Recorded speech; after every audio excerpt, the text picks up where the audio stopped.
If you would, please come on in and have a seat. We'll call the meeting to order. Hey, how you doing, Larry?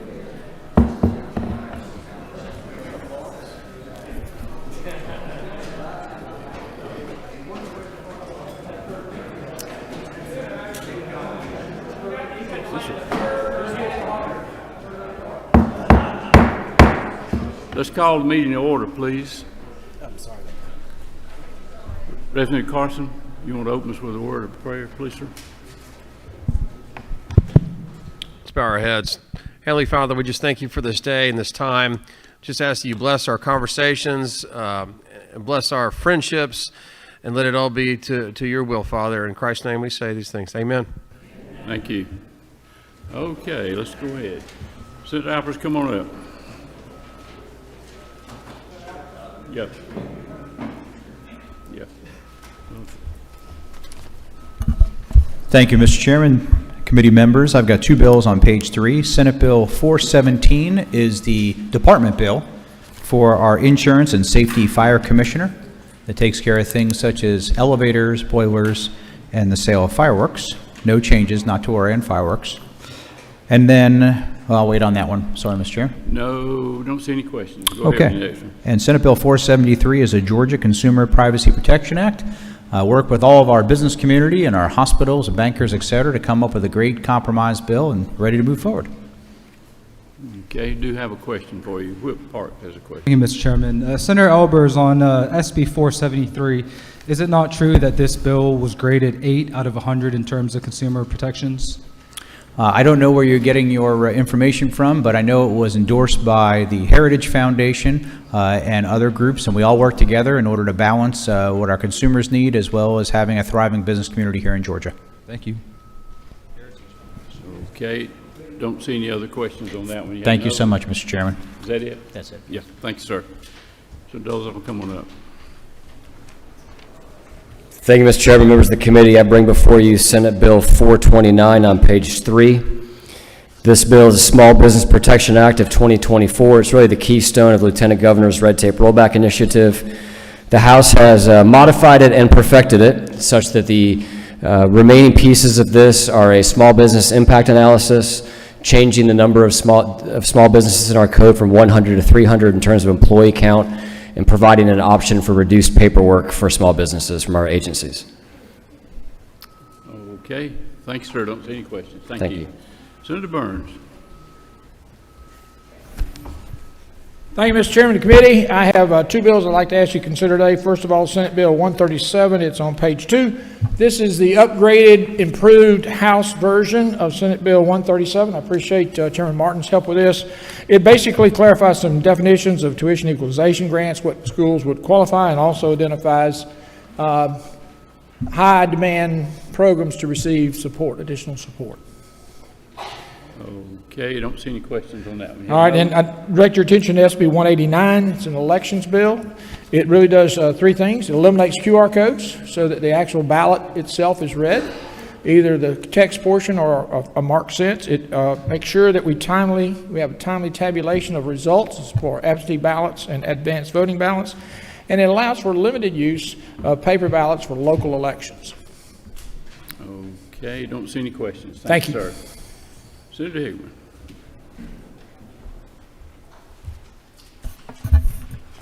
Thank you, Mr. Chairman. We deal with page 3, Senate Bill 384. Mr. Chairman, and since our last meeting, I guess, we have now met with the governor's office and revised some language in Senate Bill 384. So the primary language is changed from being required to encourage, and so we're working off of LC 520565S. 520565S. So let me go through a little bit about the substitute. Some clauses were redundantly and unnecessary confusion. We wanted to make this policy as simple to implement as possible. And we removed any language that might imply the creation of a quota system. The intent of this bill is not to set quotas for hiring people with disabilities, but rather to encourage state agencies to think more strategically about this untapped talent pool. This also clarifies that the Americans with Disabilities Act is the guiding legislation that any game plan must follow. And game, as you recall, is Georgia as a model employer. So any game plans that conflict with ADA must be revised. This will be identified by the state ADA director, coordinator. This also clarifies that nothing in the game policy requires a state agency to determine reasonable accommodations ahead of time. This ensures that state agencies cannot be held legally liable by a potential employee for any goals they set as a part of game. This also, the game program distills the game program elements into three key components: technical training on the recruitment and retention of people with disabilities for state agency personnel, assistance with implementation of reasonable accommodations for qualified employees with disabilities, evaluation and data collection related to the recruitment and retention of people with disabilities. And Mr. Chairman, that is the explanation of the substitute.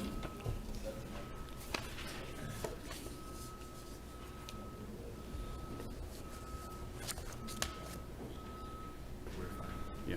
Okay, Senator, I don't see any questions. Thank you, sir. Thank you, sir. Appreciate it. Thank you, sir. Senator Strickland. Thank you, Mr. Chairman. Members of the committee, I have two bills left. First one on page 2, Senate Bill 157. I presented this before. This just is the bill that overhauls how we deal with criminal records when it comes to occupational licensing boards.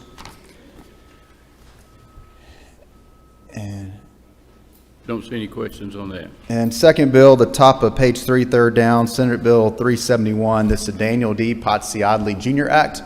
What this bill does is it finds a way to connect our officers that enter in line of duty to get their full salaries and their workers' comp instead of 66% they're currently getting, so they can be paid when they're trying to recover.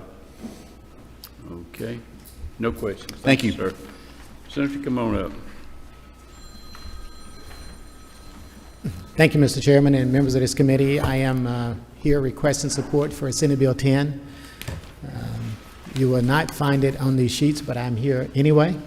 And Senate Bill 10 is follow-up to a bill on drag racing that we passed in this body unanimously 3 years ago. And it targets those that are actively present and facilitating the acts of stunt drag racing. Okay.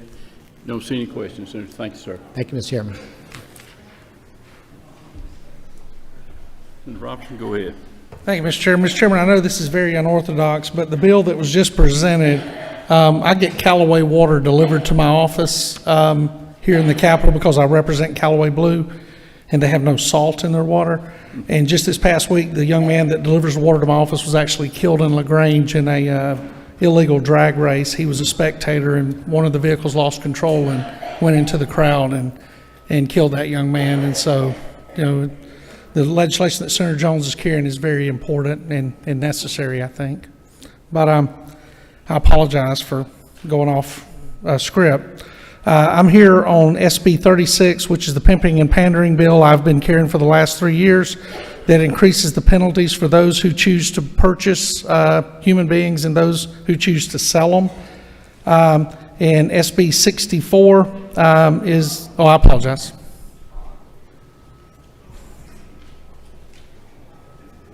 Oh, Go ahead.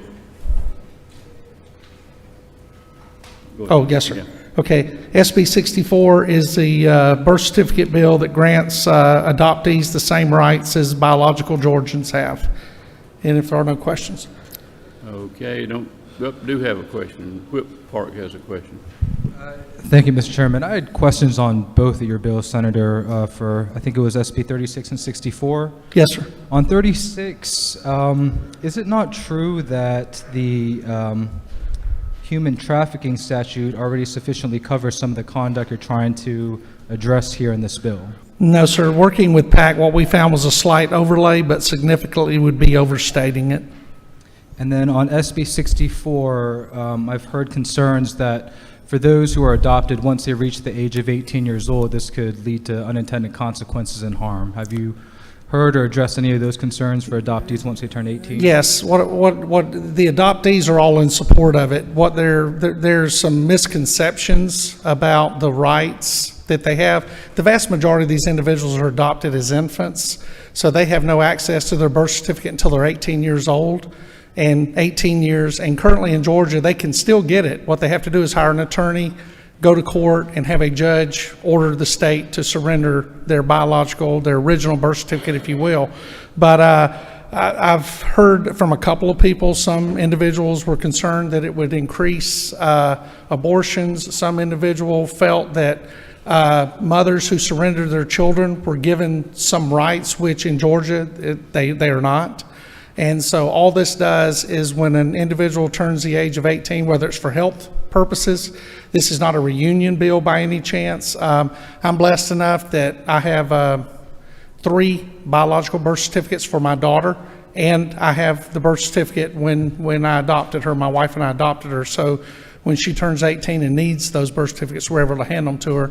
And I just want to give every other adoptee in the Georgia to let that same opportunity so they know they're not lesser than I am or you are.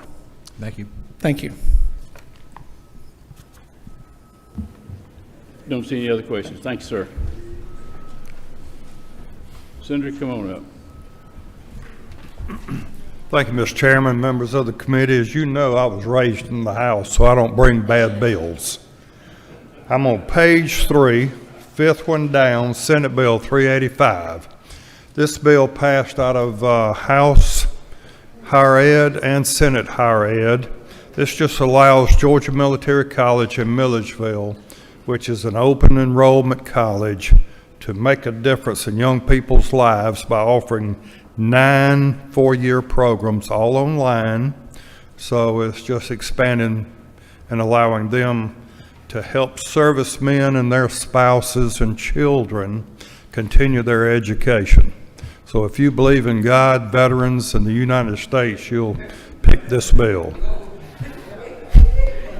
Thank you, Senator. Don't see any questions. Thank you, sir.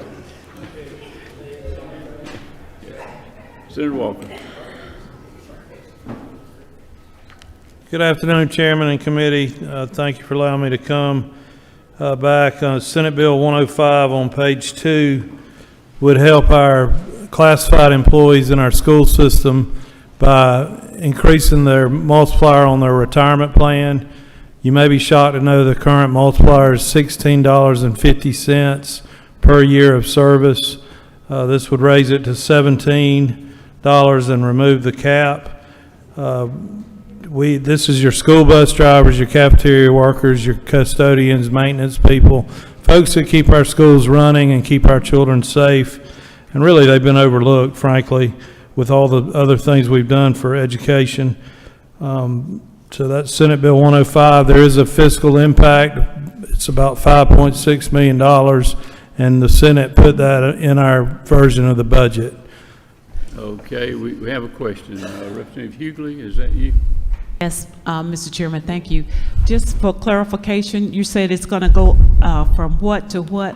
Would you say that again? The minimum will go from $16.50 to $17, but it removes the cap. So in the future, if we're able to provide more funding for it, the board would be able to increase that multiplier without legislative approval. You know, oh, so they would not have to come back? Depending, if the fund is healthy and there's appropriations there for it. Well, I certainly appreciate your work on this and bringing us this bill, and it's still a sad day for our employees that do so much for our children, but I thank you for pushing the ball down the court. We certainly need to do that. Thank you. Thank you. I'd appreciate your support. I have one other question. Chairman Martin, is that you? Gentlemen, for a question? Yes, sir. Are you aware of any other defined benefit plan we have within the state where we don't have a cap, where the legislature doesn't set the multiplier? Mr. Martin, I don't think TRS has a cap, but I could be wrong on that. You would probably know more about it. Isn't that set by statute, though? For it to go up, it would have to come back before the legislature, as opposed to, I thought I heard you say that the board could move this up if the plan could afford it.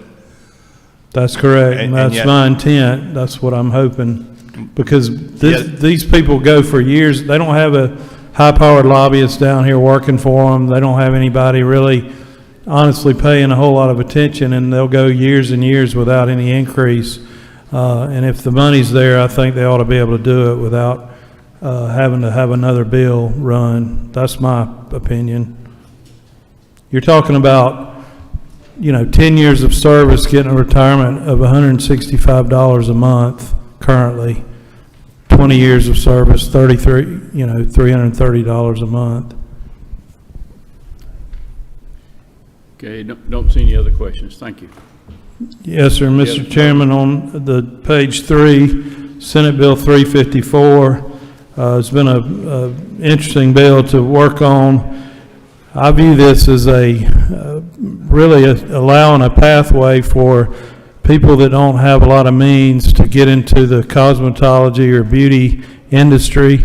It would carve out folks that do shampooing and hairstyling and people that apply makeup, and would not require them to have a cosmetology license.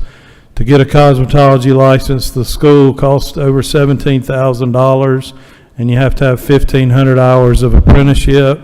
If you're just washing and styling hair or applying makeup, I think that's a little overboard.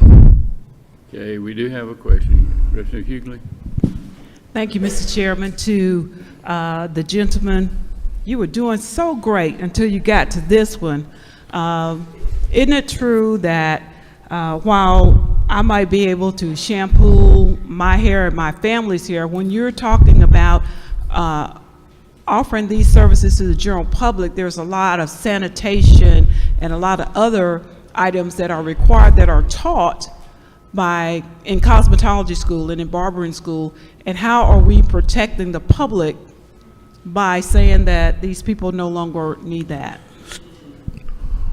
Well, typically they're probably going to work in a salon that does have licensed cosmetologists in there, but I don't see it as the states that have done this, and I think there's been 5 or 6 states that have done this.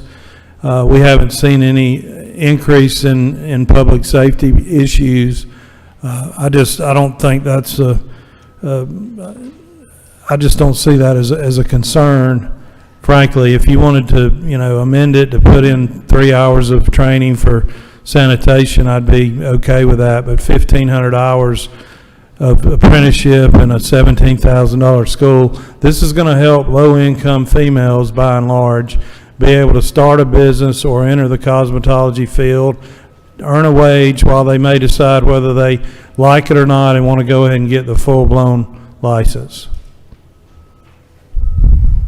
Okay, don't see any other questions. Thank you. I appreciate y'all's help with these bills. Yes, sir. Senator Cowden. Thank you, Mr. Chairman, committee members. I'm on page 3, Senate Bill 490.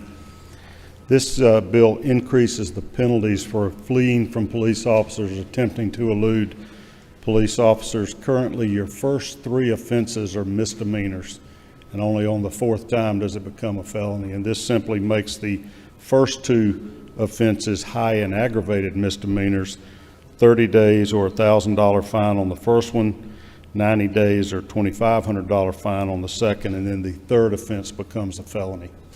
There are some exceptions. If you're going over 20 miles an hour, have a wreck, DUI, reckless driving could be a felony on the first offense, but that's in the current law. Thank you, sir. Senator, don't see any questions for you. Thank you so much. Yes, sir. Rep, come on up. Thank you, Chairman, and good afternoon, members of the committee. I am presenting on page 1, House Resolution 1418, which establishes a House Study Committee to research local fees and identify opportunities to optimize existing resources to address the growing housing crisis in Georgia. Ultimately, local communities pay the price of inadequate housing supply that is available and affordable, and HR 1418 would explore ways to create more options that a local community would be free to adopt if it so chose to address local housing challenges. Okay, don't see any questions. Thank you, sir. Thank you. Okay. Okay, we have any House members who want to bring anything at this time? Chairlady Smith. Thank you, Mr. Chairman. On page 2, the very top of the page, House Resolution 1554, and this is the study committee about navigable streams and other related matters in that area. Thank you. Okay, thank you. Is that Chairman Gunter? Is that you? Yes, thank you. I'm asking for Senate Bill 414, the Personal Privacy Protection Act. This is Senator Kennedy's bill, and he's requesting it.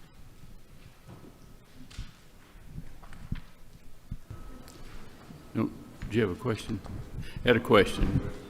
No, okay, no questions on Chairman Gunter's bill. Okay, you want to be recognized? Chairman Wilson. Yes, thank you, Mr. Chairman, members of the committee. I'm asking for House Resolution 1498, the House Study Committee on Private Water Systems.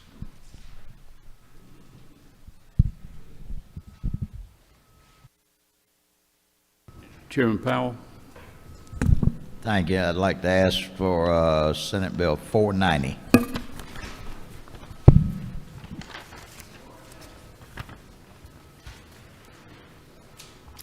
Okay. All right. Any others? Chairman Hawkins, is that you?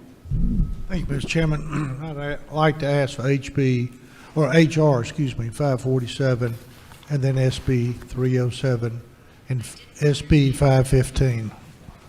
I didn't either. Okay. Anybody else got anything? That it? All right. Got a little housekeeping business we need to do. We need to recommit Senate Bill 36 back to Judy, non-civil. Senate Bill 36. Do we have a move? Move. And a second. All those in favor say aye. Aye. Any opposed? Okay, it's back in Judy, non-civil. Okay, what we're going to do now is set the rules calendar for day 39. It'll be Tuesday, March 26, and we've got 17 bills that rolled over.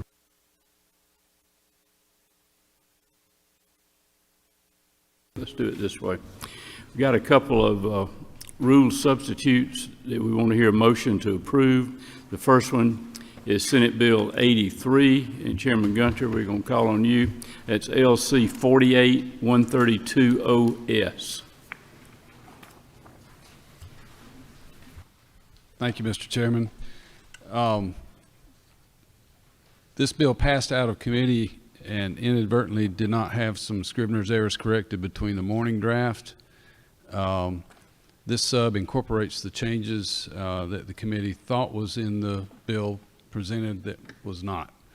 There's an additional change that was made, and that was to lines 108 through 111 to fix an ambiguity where the safe harbor applied even to a subsequent offer, where arguably the first rejection was in bad faith. All groups working together on this agreed this was absolutely needed and an inadvertent oversight.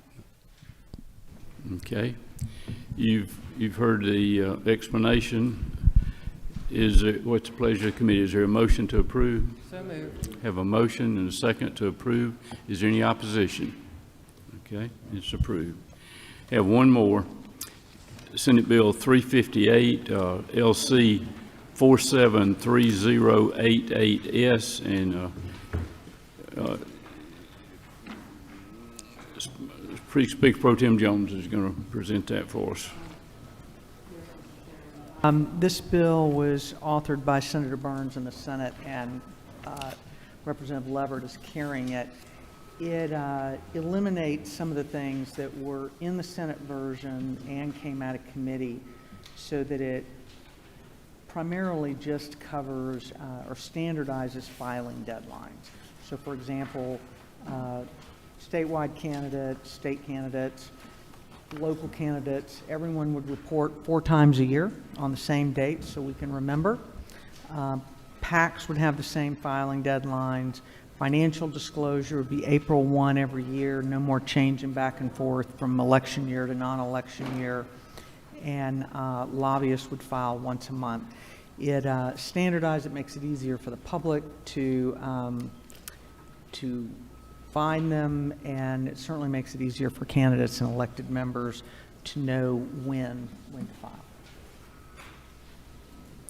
Okay, you've heard the explanation. Is there a motion to, well, we have a question, okay. Whip Park? Hit your button again there. Thank you, Mr. Chairman. Could you help, Madam Speaker Pro Tem, can you help me clarify on lines 134 and 135, the $2,500 and the $5,000 amount, because that is not the maximum amount that could be received, correct? Yes, sir. So this, I failed to mention, this is an agency bill that was sponsored by the Ethics Commission. That is a provision, my understanding is, that was requested by GMA. Locals would move to state filing, but with significant exceptions that would make it so that those who raise very little or spend very little, which is the case for most city or school board elections, they could file an affidavit locally and not have to do it at the state level. Thank you. No other questions, okay. We have heard the explanation, and what's the pleasure of the committee? Is there a motion to approve? So moved. Have a motion and second. Is there any opposition? Okay, it's approved. Okay, now we'll get back to setting our calendar for the 39th day, March 26th. That'll be Tuesday, and we've got 17 bills that are rolled over, I think, from the last legislative day. All right, under modified structure, Senate Bill 37. Move. Have a move and a second. Is there any opposition? It's on. All right. Senate Bill 83 by substitute. The LC number is 48132-0S. Have a move and second. Is there any opposition? It's on. Senate Bill 198. Move. Move and seconded. Any opposition? It's on. Senate Bill 358 by substitute. LC 473088S. Move. Have a move and a second. Any opposition? It's on. Senate Bill 417. Move. Have a move and seconds. Any opposition? It's on. And as I said, this will go with the other that we're carrying over there. So thank you very much, and we'll see you later.